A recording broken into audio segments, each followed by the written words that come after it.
தற்போது ஆட்சியில் அதிகாரத்தில் பங்கு என்ற கோரிக்கை எதிர்த்தே வருது.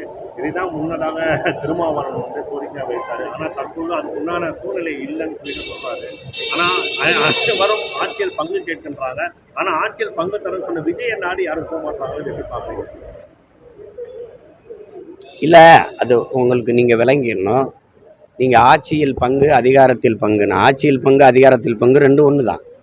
ஆனால் இப்போ இதே என் தம்பி ஒரு தடவை ஆட்சி அமைச்சிருந்து, ஒரு தடவை 5 ஆண்டு கால ஆட்சியில் இருந்து ஆட்சி நடத்திட்டு அடுத்த முறை இப்படி ஒரு அழைப்பு கொடுக்குறாருன்னா எல்லாரும் போவாங்க. இப்போ திமுக ஆட்சியில் பங்கு ஆட்சியில் பங்கு வாங்கன்னா கூப்பிடுவா வருவாங்க. ஏன் அதிமுக ஆட்சியில் பங்குன்னா அது பல முறை இருந்திருக்கு, வருவாங்க.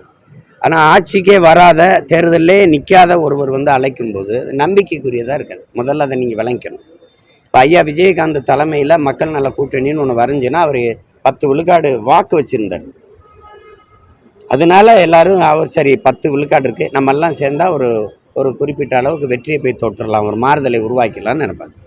அப்போ நம்ம ஆட்சியில் பங்குன்னு வரும்போதே நம்ம ஆட்சியில் பங்கு அப்படின்னு சொன்னால், இப்போ நமக்கு ஒரு கேள்வி வருதுல்ல, நீங்கள் ஆட்சியில் பங்கு கொடுக்குற அளவுக்கு இங்கே எந்த கட்சி இருக்கு?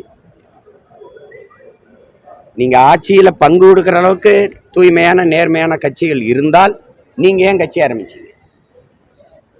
ஒரு கேள்வி இருக்குல்ல. இப்போ இந்த ஆட்சியில் இங்கே இருக்கிற கட்சிகளில் இப்போ காங்கிரஸே நீங்கள் சேர்த்துக்கிறீங்க, ஆட்சியில் பங்கு கொடுக்குறீங்கன்னா அந்த ஆட்சியின் தரம் எப்படி இருக்கு? இந்தியாவே ஆண்டு நாட்டை நாசமாக்குன ஒரு கட்சியை சேர்த்துக்கிட்டு நான் ஆட்சியில் பங்கு தர்றேன்னா அது எந்த மாதிரி இருக்கு? இந்த கேள்விகள்லாம் பல கேள்விகள் எழும், ஒவ்வொருத்தனுக்கும் எழும். பொதுவாக இப்போ நான் பொது மனிதனாக ஒரு கேள்வி எழுப்புவோம்ல, இப்போ உங்களுக்கே இந்த கேள்வி எழும். அப்போ ஏன் கூட்டணிக்கு வந்தால் ஆட்சியில் பங்குதாரன்னு சொல்லி யாரும் வரலைன்னா அது நம்பிக்கைக்குரியதா இல்லை.